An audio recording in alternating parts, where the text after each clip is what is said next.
become the perfect version of ourselves. This is Decoding Superhuman with your host, Boomer Anderson.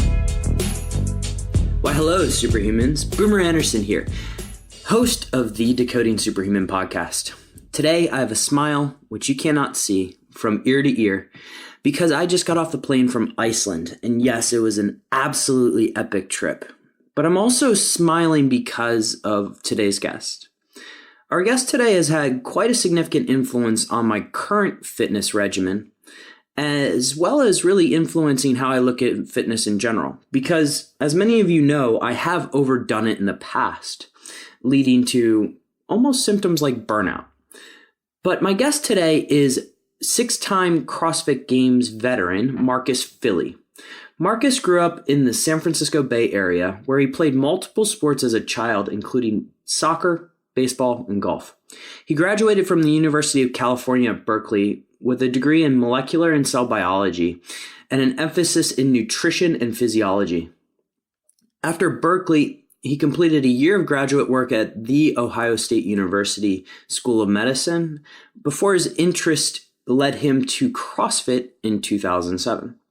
Marcus has been a health and fitness coach for 8 years since leaving medical school in 2009. He has coached athletes at the CrossFit Games as well as regional athletes. Marcus is also the creator of something called Functional Bodybuilding, which I'm a big believer of, as well as the Awaken Training series. So what did Marcus and I talk about?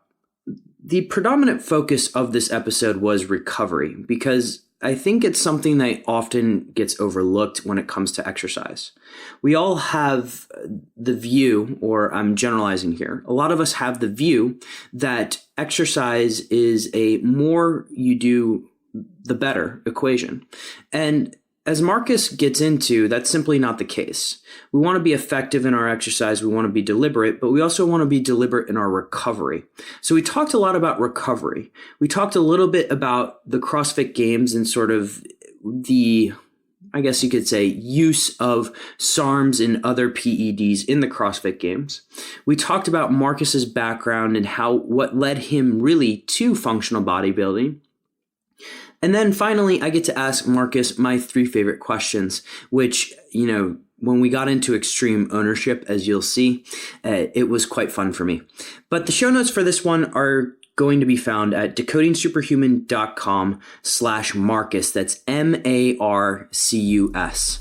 Enjoy the episode, Superhumans.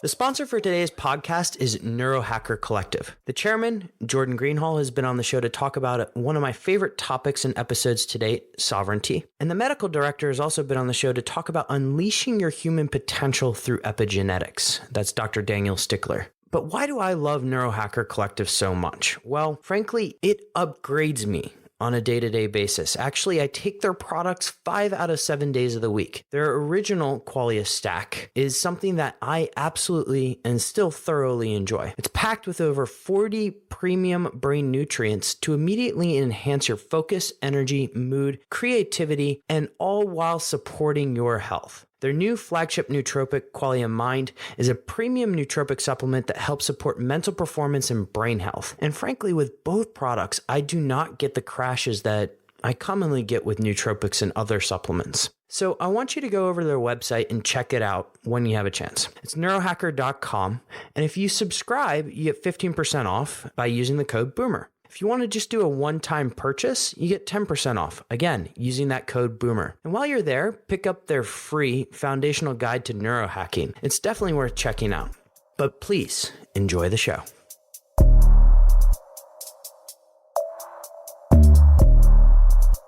Marcus, this is a discussion I've looked forward to for a long time. Thank you so much for coming on the show. Hey, thanks for having me. Looking forward to it. So I think the best place to get started here is really around how you came. Well, we'll get into functional bodybuilding in a second, but take me through how you were feeling at the end of the 2016 CrossFit Games and grid season, because I believe, at least the stories have been told, that's how everything developed. Yeah. Well, for those listeners that aren't familiar with my competitive fitness experience or background.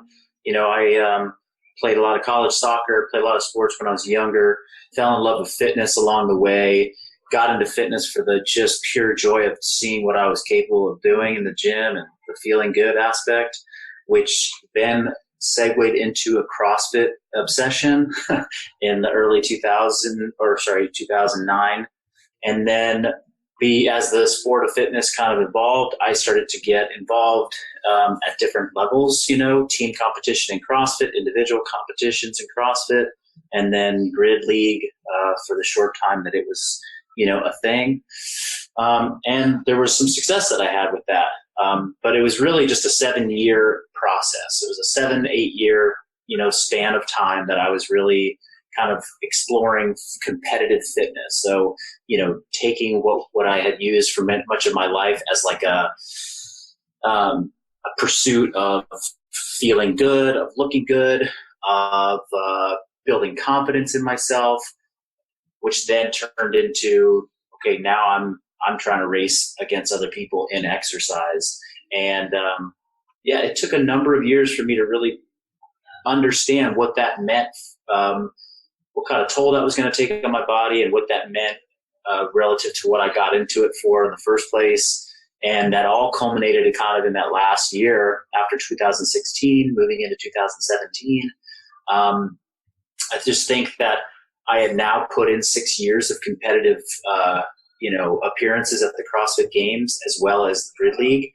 And it just was so obvious to me at that point in hindsight and from the feelings that I was having, I had a clear picture of like, okay, competitive fitness is a total different ball game than fitness for health, longevity, to look good, to feel good.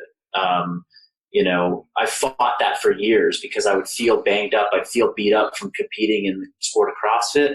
And I was like, why can't I just feel amazing and just get into the gym and get after it every day and just have that old energetic passion each time I walked into the gym? And I realized that it's because when you pursue fitness at the level of intensity that is necessary to be successful at the CrossFit Games, you take it beyond kind of like the health spectrum. You take it very deep into unhealthy territory, which is the nature of sport. You're not doing it for health. You're doing it for a competitive purpose. So that just was all kind of put into perspective for me in that final year. And, some of like the hallmarks of what drove that home were, me just being extremely, physically exhausted, having some injuries at the end of the season, sort of having kind of like a hormonal suppression or like drop where I was just like, my hormones were all off. I couldn't get like energy the way I normally was, used to having it.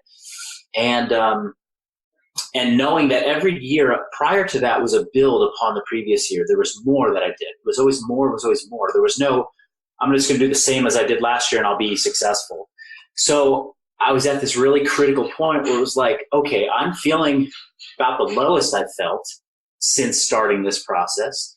And I know that to continue, I need to elevate what I've done in the past, which was the biggest training build of my life. And I just was like, oh man, I'm at a real conflict space right now. And I don't know yet. I don't really understand how it's going to go forward. So it just caused me to rethink training principles, work with the coach that I've been with for years to sort of reimagine what it could look like for me to stay very physically fit, potentially stay engaged in competition, but more importantly, just get back on track and get aligned with what mattered to me from the beginning, which was looking good, feeling good, getting confidence from training, having it impact my life in a positive way and not just detract from it on the tail end of every competition that I was part of. So it sounds in a way kind of, if I were to liken it to something that happens a lot in the corporate world, burnout in a way. By the way, I'm sorry. I could have just said burnout. We would have bypassed my long-winded answer. No, but I like the fact that you walk through the whole story because it gives a lot of perspective for sure. Talk to me about how functional bodybuilding kind of came into play here, because I mean, obviously you're still very active. You're still training a lot. Do you mind just going into how that got introduced and what exactly is functional bodybuilding? Well, we're just going to look at the kind of the term, functional bodybuilding. It's somewhat descriptive in nature, right? It's, Yeah. We're taking functional training, we're taking bodybuilding, we're sort of finding a hybrid of both. But the longer answer to that is, if high intensity functional fitness training in an intensive environment for the performance side of the sport was where I was coming from most recently. And then bodybuilding was my history, my past, where it was very focused on, developing muscles for the sake of growing muscles. So like focusing on different isolated parts of the body, appreciating the complexity of movement a lot less. So it's like functional movement, bodybuilding in terms of movement complexity, right? They were in different places. Now, one thing, I got something from this side, I got something from the other side, and there was some inherent beauty to each part of it. There was also some missing pieces to each part of it, right? One was like overtraining burnout, the way I was pursuing it. The other was a lack of kind of,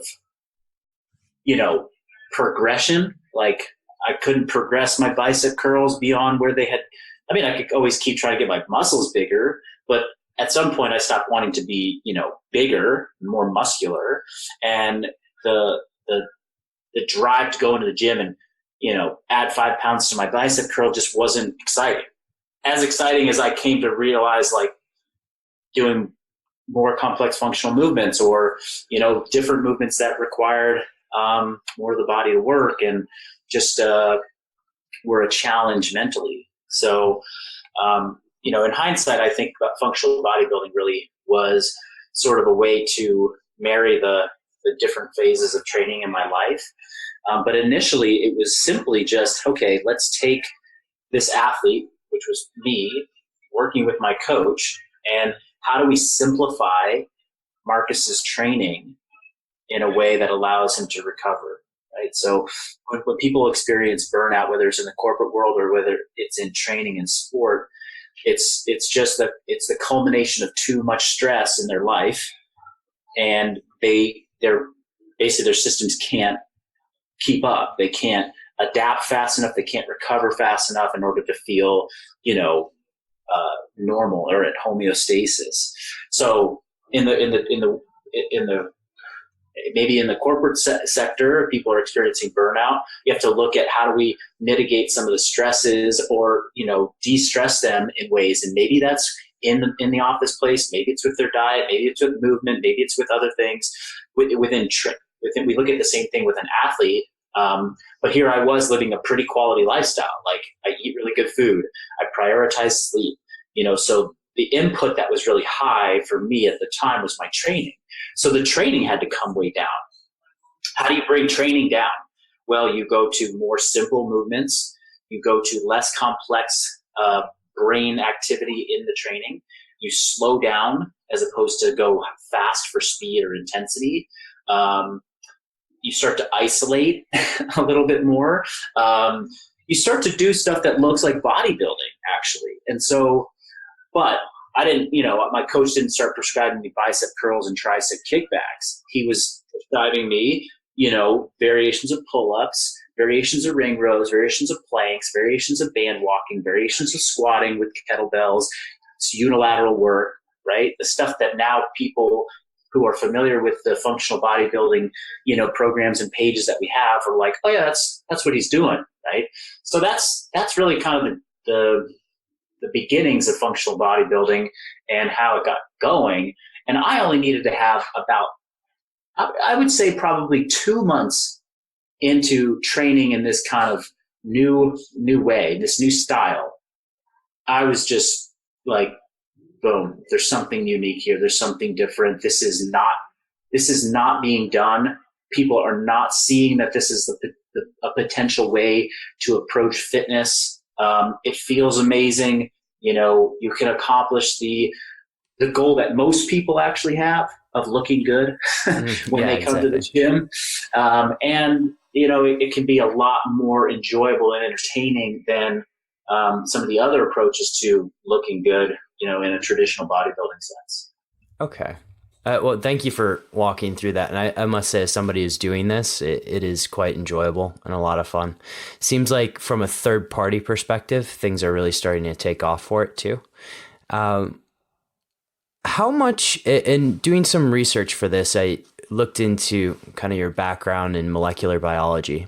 How much would you say that degree and that research has played into your training?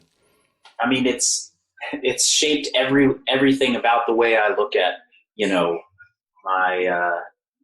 it's shaped the scientific approach that I look at all things fitness related. And it's also plays no role in my life now. Like I don't do any, bench work in the way I'm not doing any cell biology anymore these days. But the understanding of, process, method, critically looking at what are the variables that are impacting results.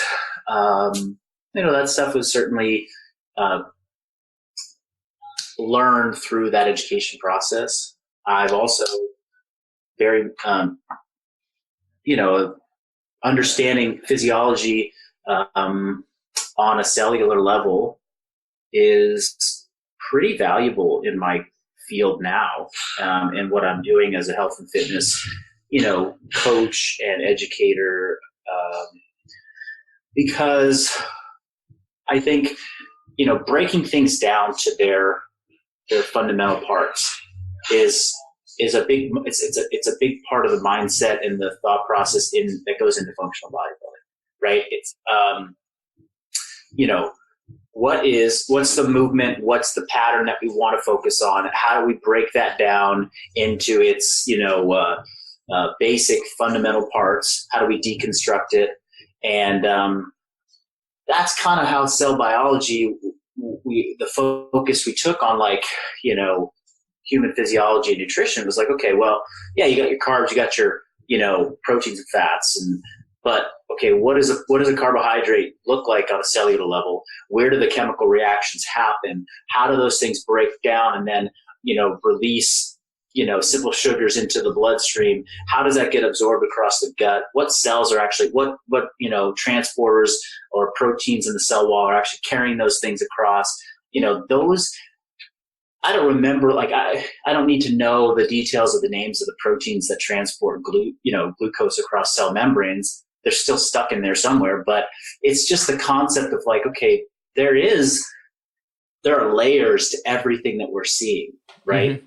And you've got to be able to know how to go back to the very fundamental layers if you are searching for answers and you're searching for better ways to do things, and so that mindset, that thought process, that way of approaching problems definitely was something that I learned in undergrad and in the schoolwork that I did and in my brief time in medical school. So I use that all the time, I think.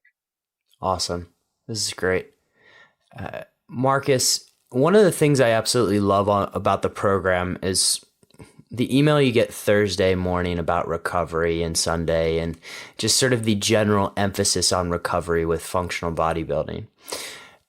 How would you weight recovery in terms of your overall performance, versus the actual movement itself? What kind of emphasis do you place on your own recovery?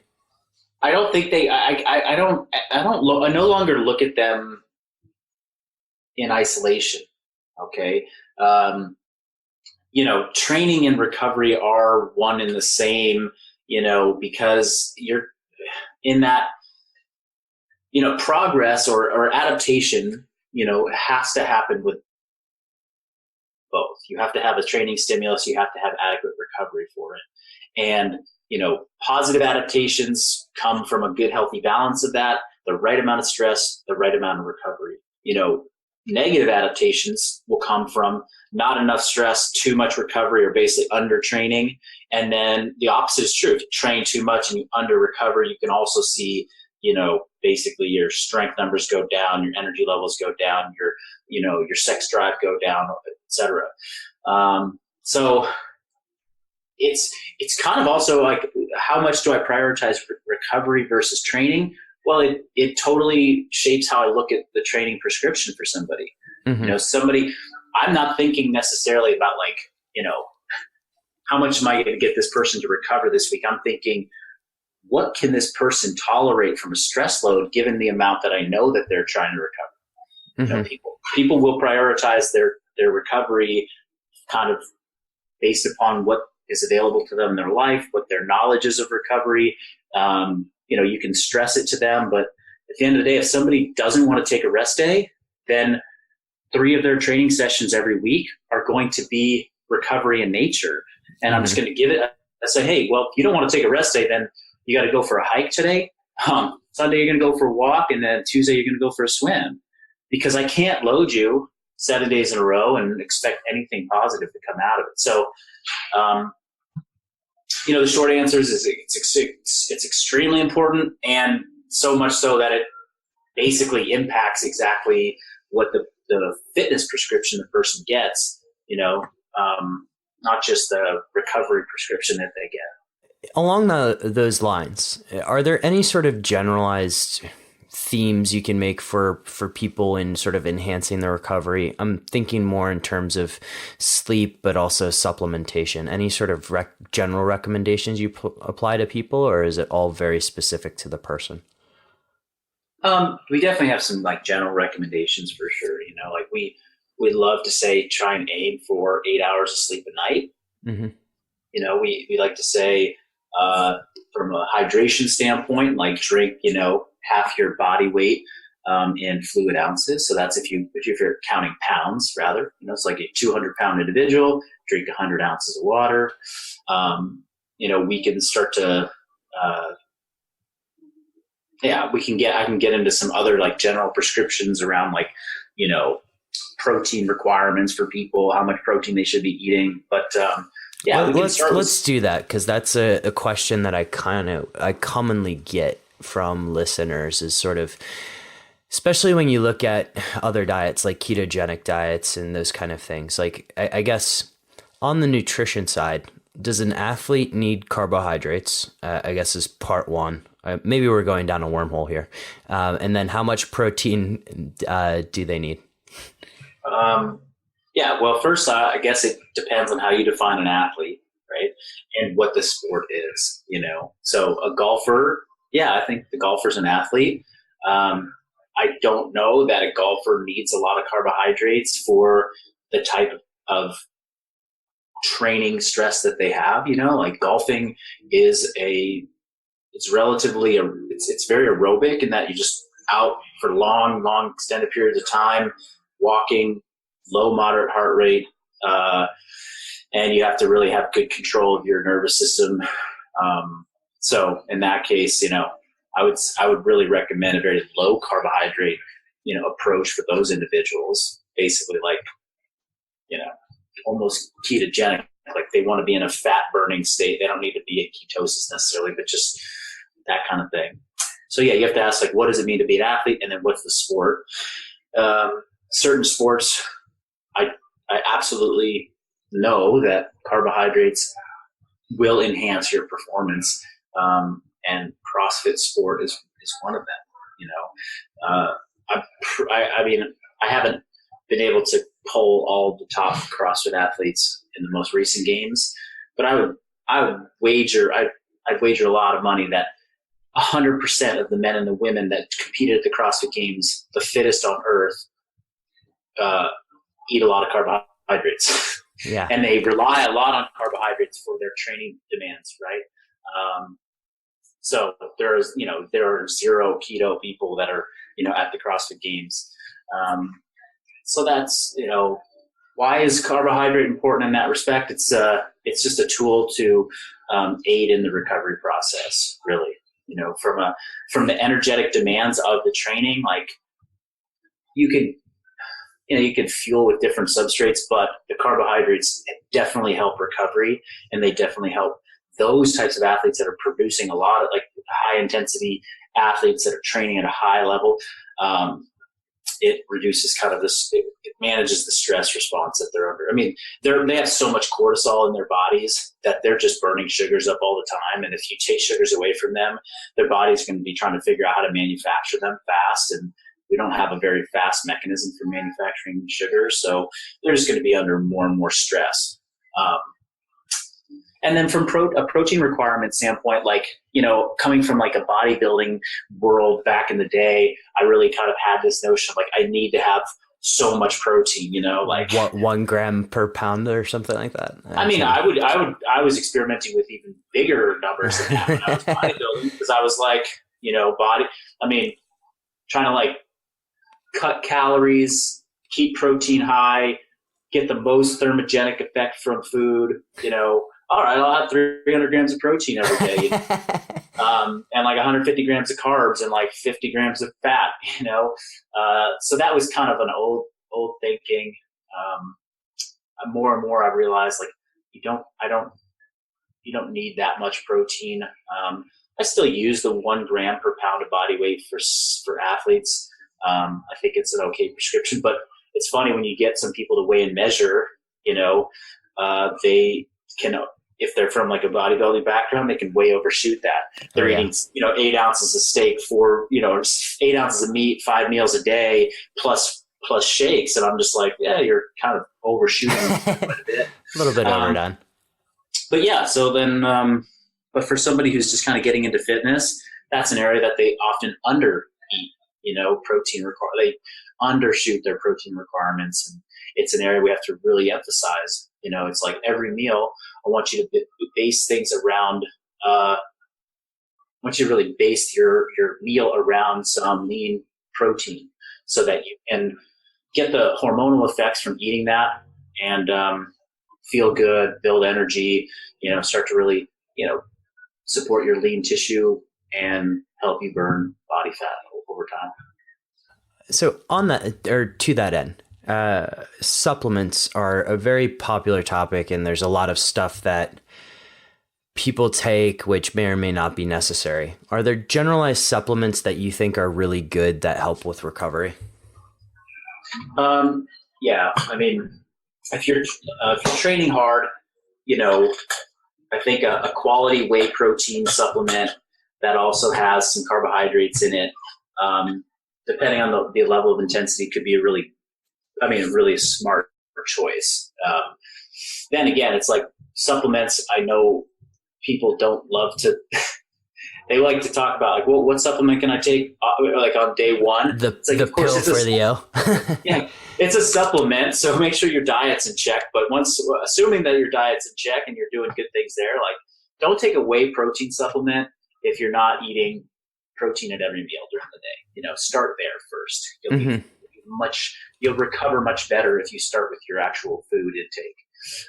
But from the protein requirement standpoint, the supplement standpoint, a whey protein or a protein supplement post-training, my brand is Revive RX. We have a carbohydrate protein blend that people take post-training, which is, proven super effective with recovery for post-training.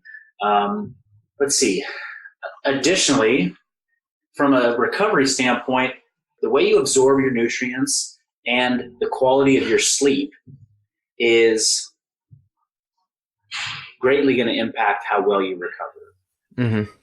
The health of your digestive system will impact both of those things. If your gut health is really jacked up, your sleep quality will go down. If the health of your digestive system is jacked up, you won't absorb nutrients really well from your food. Mm-hmm. All of these things just push your stress, curve higher. So the other supplements that I think are really important in recovery are things that would promote good, gut health. So I encourage people to, supplement with L-glutamine. It's a really important gut health. It's a prevalent amino acid in the digestive lining. It's good for repairing the gut. probiotics, a lot of not controversy, but a lot of talk about the benefits of using, probiotics in, the health and fitness world. So something that I subscribe to is having a probiotic every day. Different like green supplements that I've experimented with to help set the pH in the digestive system in the morning, improve kind of, the enzymatic action that's down there. So yeah, kind of gut health supplements, the, kind of whey protein or protein supplements, and then some, other like general, ones would be like fish oil, vitamin D, and like a magnesium. Okay. I really like how you went into the gut there, because I'm sure you've seen this, but like athletes with dysbiosis is quite prevalent, right? And thank you for going into that.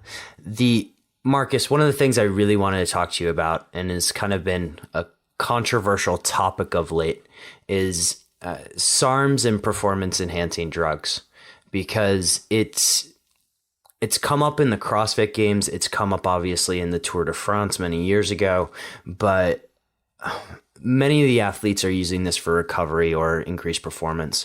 What's your view on these? Do we need to open the conversation a little bit more because they're no longer made in the bathtub? Is it something? What's your general view on SARMs and PEDs? Well, it's kind of an area that I have to be honest. Like I'm not super educated on. I kind of have sort of just watched the controversies or the discussion happen from the sideline. Haven't really made a concerted effort and point to go and educate myself on it. It's funny. I mean, I grew up never being exposed to it, even though I was kind of like interested in bodybuilding, and I hung around gyms where there were definitely, in hindsight, I'm like, oh yeah, those guys were definitely on, something.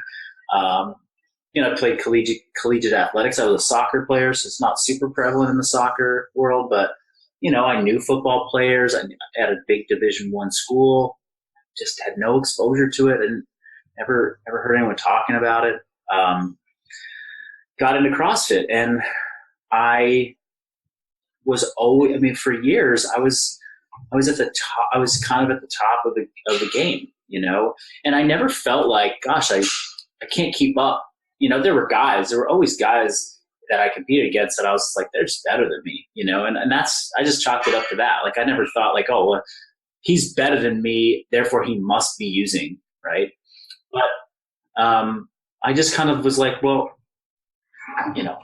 I know for my own self, when I go to bed at night, like I don't use performance enhancing drugs, and I'm still one of the fittest people in this whole sport.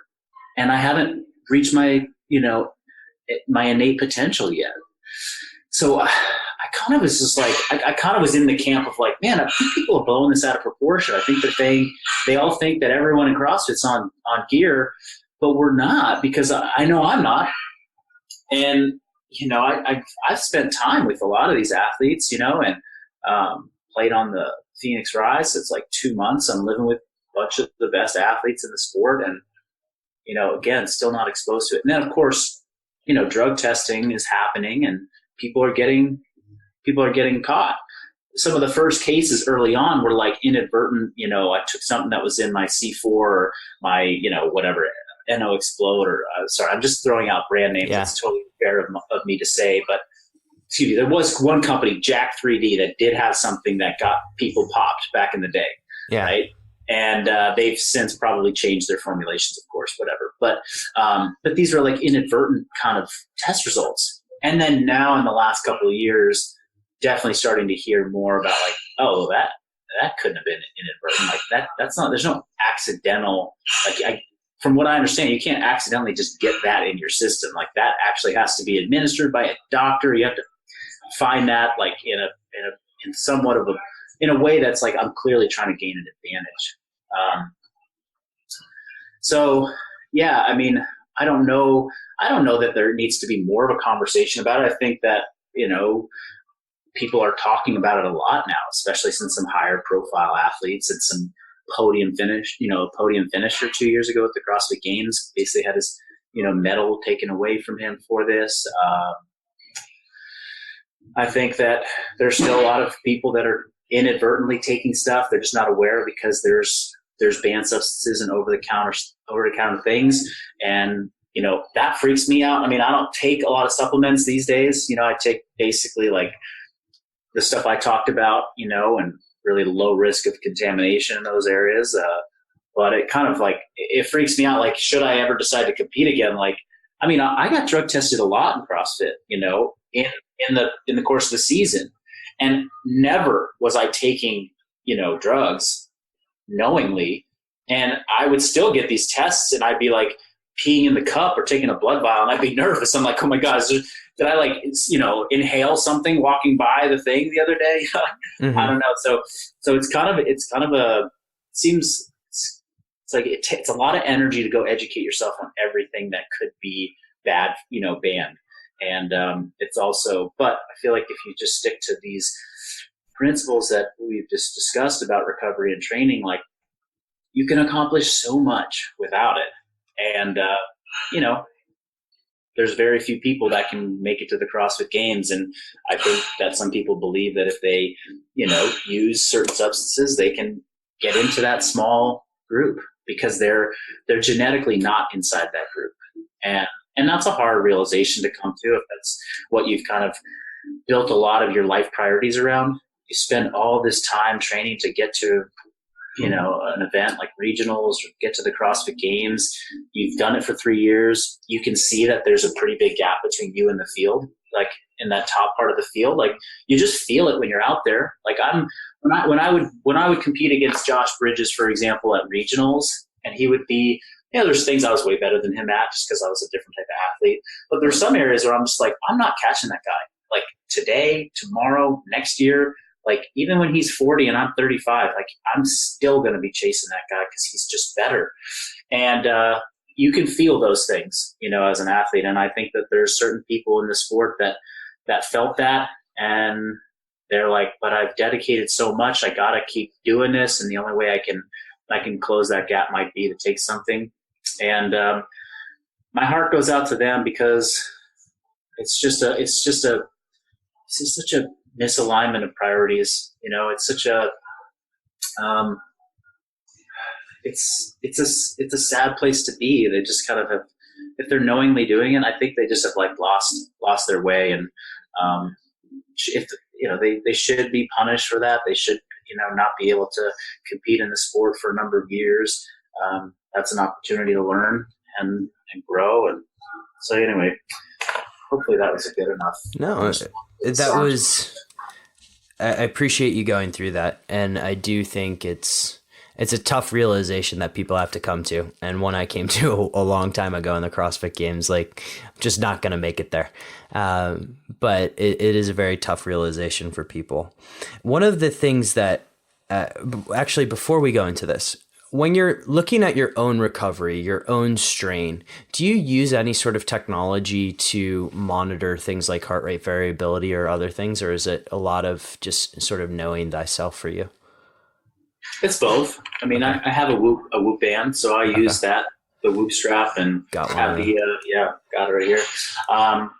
I've been kind of playing with that technology for over a year now, and I appreciate having kind of an objective look at it.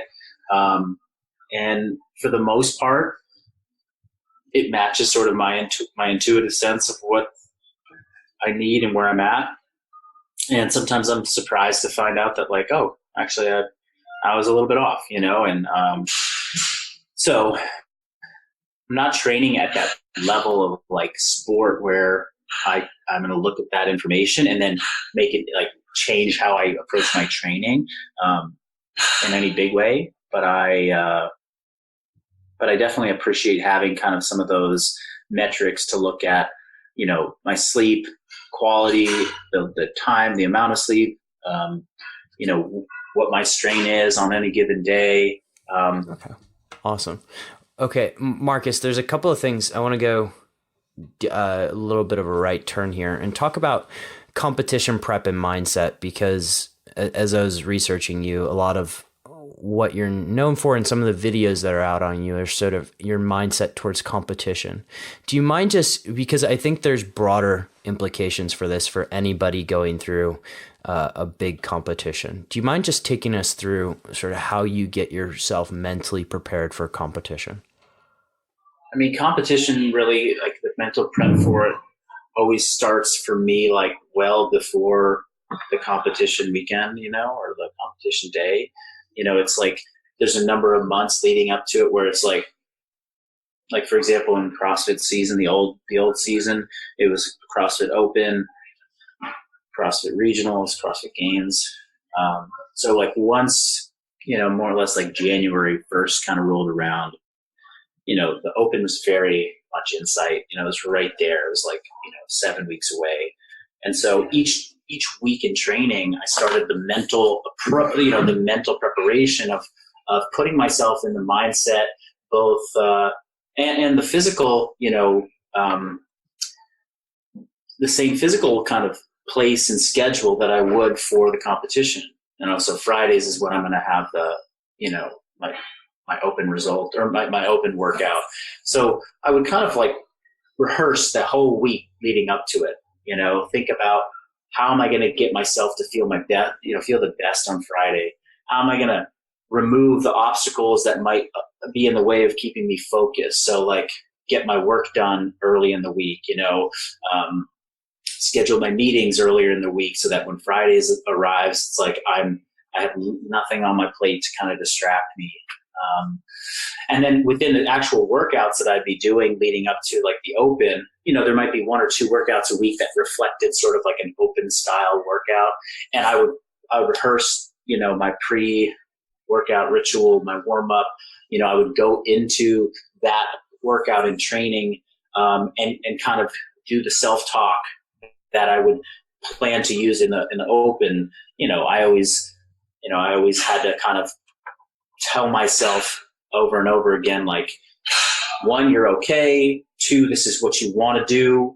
You signed up for this, like, because the doubts creep in and the discomfort of being in that space of the Open, was always hard for me to handle every year. So I would always have to be like, remind myself, like, no, this is what you're here for. This is what you want to be doing. You're doing good. You're okay. Like, you're going to be fine. Like, this thing's almost over. Just stick to it. Like, and I practiced that for weeks and weeks and weeks leading into it. And the same thing would happen for regionals, like I would do the same kind of routine. Once the Open was over and it was clear I was going to regionals, okay, now let's get my mind right for that. It's a different set of skills. It's a different schedule. It's a different atmosphere. And so how do I approach each day of training that reflects the regionals competition prep, with the right mentality? So that was it.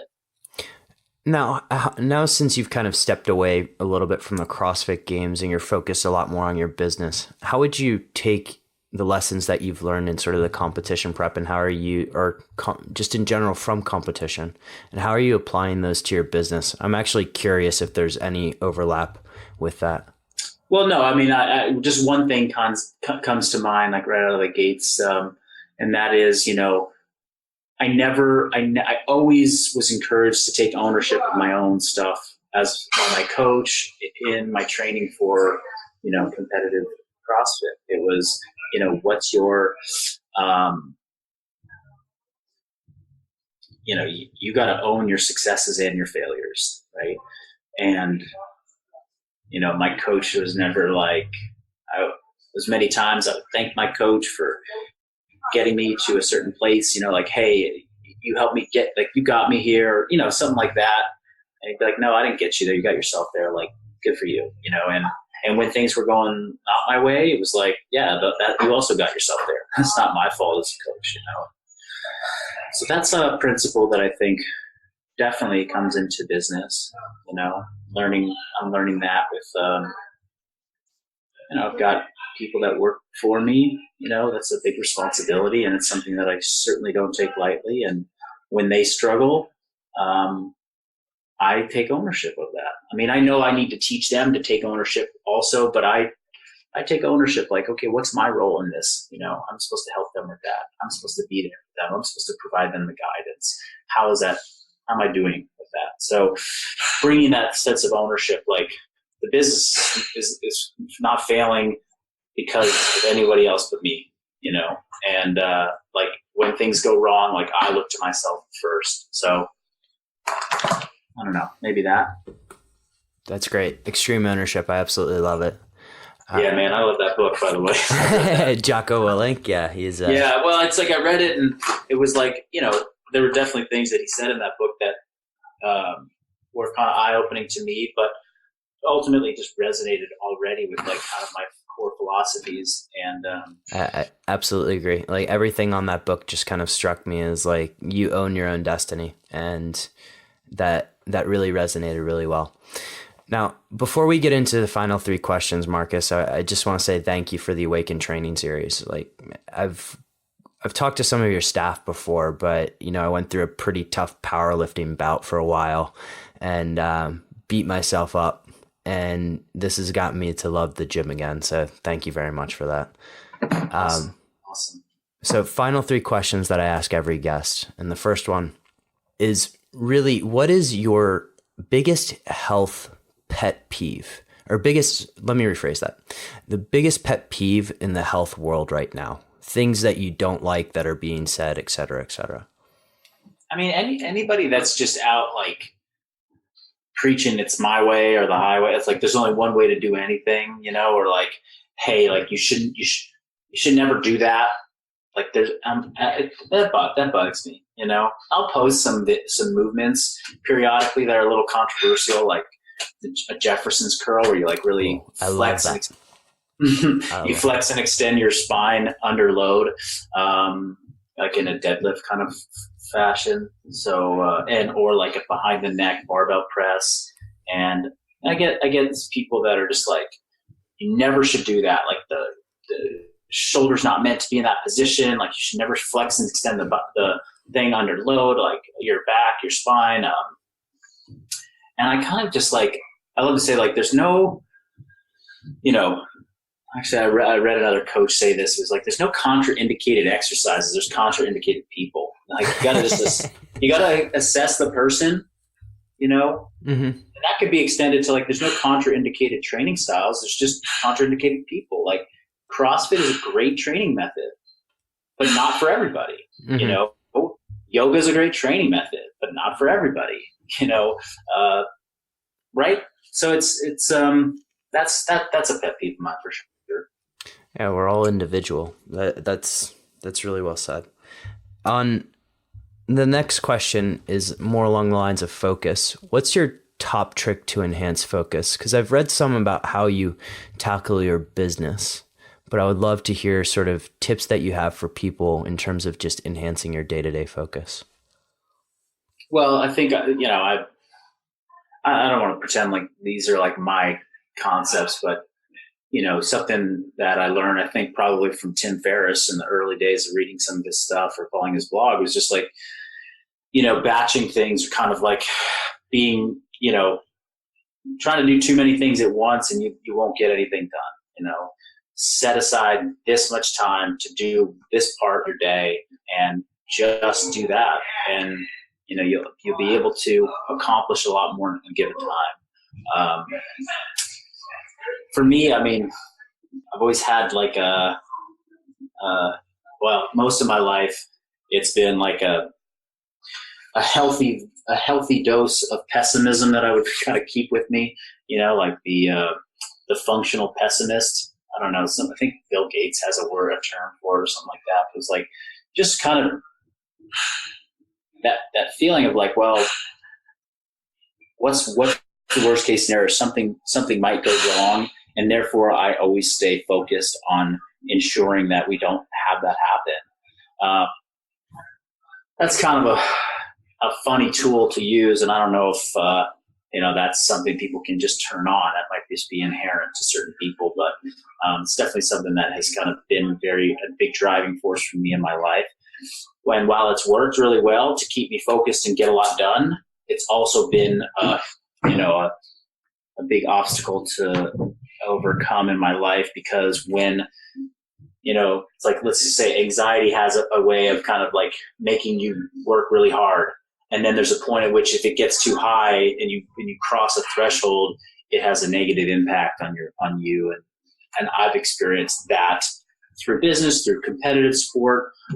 So that's the work that I have to do. And, I felt it at the peak of competition season. I was always an anxious competitor, and, the CrossFit Open and regionals just year after year got more and more and more hard, more and more difficult for me mentally and emotionally.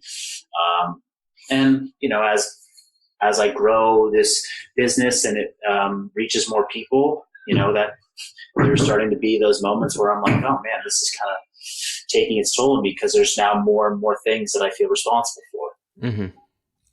I guess this is 2B then. How are you dealing with it? Or what are some of the either tools or things that you're doing? Well, I mean, I'm in it right now. It's an active process in my life. It's, first building awareness around it, and then seeking professional help, people that understand this. Like, it's the same way anything in my life. It's like, I don't really know this thing. I need to solve it. I need to find somebody that gets it better than me. So, talk therapy, working with like psychologists, professionals, I'm in therapy every week. I have been for a big portion of my life since I was like an adult. It's always been valuable, but working on different parts of myself over the years, and now this is sort of like bubbling up to the surface. It's like, okay, this is the work, and this is the obstacle I have in front of me. So let's make that a focus of the work that I do with professionals that do this. Like, I ask people to hire me and my staff to be their health and fitness professional that coach them and guide them on an individual coaching, fitness journey. When it comes to focus or mental development and psychological development, it's like, yeah, there's like professionals out there that help with that. Yeah. My wife is a psychologist, so it's just very much ingrained in my life and our lives. You got the shortcut there. Sort of. Yeah. Thank you for sharing that. That's the standing on shoulders of giants and really borrowing the knowledge of others is I like that a lot. Okay, final question, actually second to last question. Favorite book on peak performance? Yeah, no, then I just go back to that like 4-hour work week with Tim Ferriss. I mean, it was just sort of a groundbreaking book for me, and it got me thinking very differently about so much of my, life. I mean, the title is kind of somewhat misleading, but really he goes just deep into kind of like, how do you optimize, the energy and the effort you put towards things? And he takes a specific example of creating kind of your own small business that can run itself. But, the process of like, how do we optimize that can apply to a lot of things. Awesome. Marcus, thank you so much for taking the time. Where can people find out more about you? Please, first and foremost, go and follow me on social media. So Marcus Philly on Instagram, Functional Bodybuilding on Instagram. Those are my two core feeds. My business is Revival Strength. That is the company that I own. It's a coaching business that is the home of, our training programs, our individual coaching, our gym here in California. Revival-strength.com is our website. And we have an email list.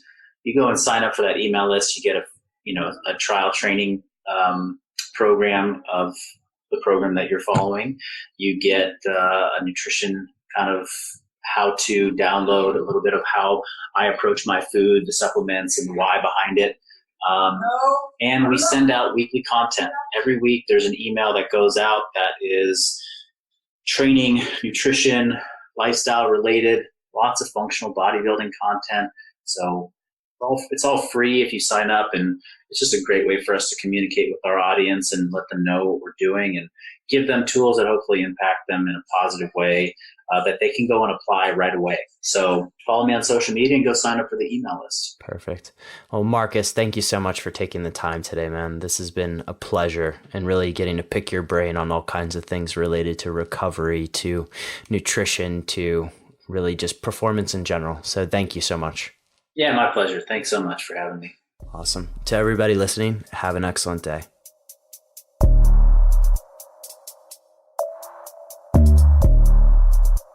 Superhumans, before you go, can I ask 2 favors? Did you enjoy that episode? If so, can you send me an email at podcast@decodingsuperhuman.com? Provide any feedback, positive or negative. I would love to hear from you. And for those of you who have really taken advantage of that, you know I respond to each email.